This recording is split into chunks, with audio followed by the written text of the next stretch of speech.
Hey y'all, my name is Angie and I'm a servant here at Relevant Church. Thank you for joining us on week 2 of our 21 days of prayer and fasting.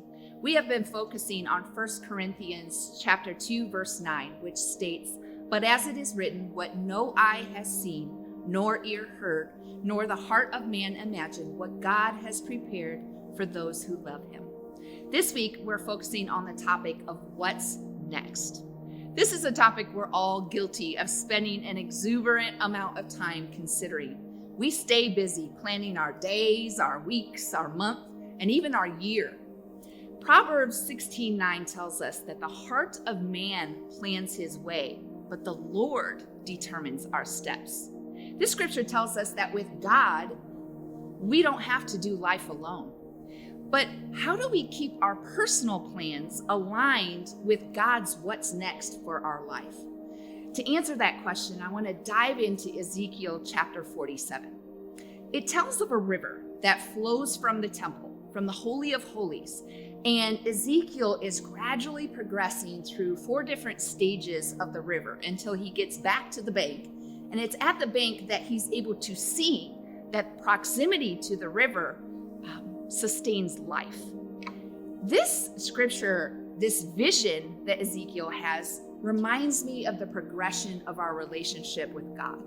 When we first give our life to Christ, we wade into the water ankle deep. We're still not really trusting God very much, and we're still very much trying to do life on our own.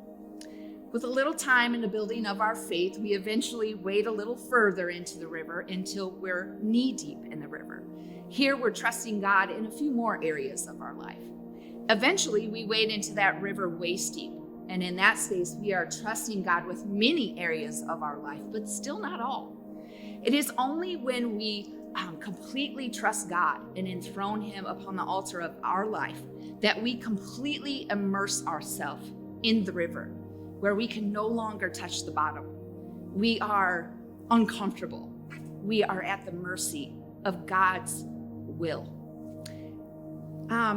This passage is super powerful because it shows the abundant life that Christ died to give us is sustained only by our proximity to the holiness of God.